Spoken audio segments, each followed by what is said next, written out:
ஹரே கிருஷ்ணா கிருஷ்ணா கிருஷ்ணா ஹரே ஹரே, ஹரே ராமா ராமா ராமா ஹரே ஹரே. குட்டி கதைகள் 187. இந்த மகாபாரத கதையின் பயங்கரமான போருக்கு மத்தியில் இருக்கும் இரகசியமான பேச்சுவார்த்தைகள் அடங்கிய பகவத்கீதையில் முக்கியமான 108 ஸ்லோகங்கள் இருக்கின்றன. இதில் 2.14 எனும் ஸ்லோக கருத்தானது நமக்கான ஒரு சிறந்த வழிகாட்டி. முழுமுதற் கடவுள் மற்றும் பரம புருஷ பகவான் ஸ்ரீ கிருஷ்ணர் பாண்டவராகிய அர்ஜுனன் இடம் கூறினார், ஓ குந்தியின் மகனே, இன்பம் துன்பம் இவைகளின் நிலையற்ற தோற்றமும் காலப்போக்கில் ஏற்படும் அவற்றின் மறைவும் கோடையும் குளிரும் பருவகாலங்களில் தோன்றி மறவதை போன்று ஆகும். புலன்களின் உணர்வாலேயே அவை எழுகின்றன. எனவே பரதகுல தோன்றலே இவற்றால் பாதிக்கப்படாமல் பொறுத்து கொள்ள கற்றுக்கொள்வாயாக என்றார் பகவான் கிருஷ்ணர். ஓ கடமையை முறையாக செயலாற்றுகையில் நிலையற்ற இன்பம் துன்பம் இவைகள் தோன்றி மறைவதை பொறுத்து கொள்ள ஒருவன் கற்றுக்கொள்ள வேண்டும்.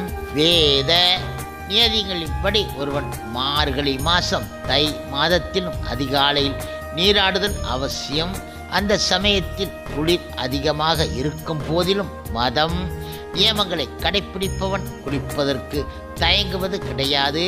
அதுபோன்று கோடையின் வெப்பம் மிகுந்த காலமான சித்திரை வைகாசி மாதங்களிலும் சமையல் அறையில் நுழைந்து சமைப்பதற்கு பெண் தயங்குவது கிடையாது.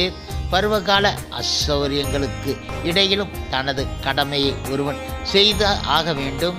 அதுபோன்று சத்திரியனின் தர்மம் போரிடுதல் என்பதால் உறவினர் அல்லது நண்பருடன் போரிட வேண்டி இருப்பினும் தனக்கு விதிக்கப்பட்ட கடமையில் இருந்து அவன் பெறலக்கூடாது. ஞானத்தின் தளத்திற்கு தன்னை உயர்த்தி கொள்வதற்கு ஒருவன் தர்மத்தின் சட்டம் திட்டம் இவைகளை பின்பற்றி ஆக வேண்டும். ஏனென்றால் ஞானத்தினாலும் பக்தியினாலும் மட்டுமே மாயையின் அறியாமையின் பிடியில் இருந்து விடுதலை பெற முடியும். பாண்டவராய அர்ஜுனனுக்கு கொடுக்கப்பட்ட 2 பெயர்களும் முக்கியத்துவம் வாய்ந்தவை. கௌந்தேயா என்று அழைப்பது தாயின் வழியில் அவனுக்கு இருந்த இரத்த சம்பந்தத்தையும், பாரதா என்று அழைப்பது தந்தை வழியில் அவனுக்கு இருக்கும் பெரும் சிறப்பையும் குறிக்கின்றன. இரு வழிகளிலும் அவன் மிகச்சிறந்த குலப்பெருமை உடையவன். அத்தகு குலப்பெருமை கடமையை ஒழுங்காக நிறைவேற்றும் பொறுப்பை கொடுக்கின்றது. எனவே அவனால் போரை புறக்கணிக்க முடியாது. ஹரே கிருஷ்ணா கிருஷ்ணா கிருஷ்ணா ஹரே ஹரே, ஹரே ராமா ராமா ராமா ஹரே ஹரே. சில பிரபுபாதரின் சேவையில் இஸ்கான் பக்தர்கள்.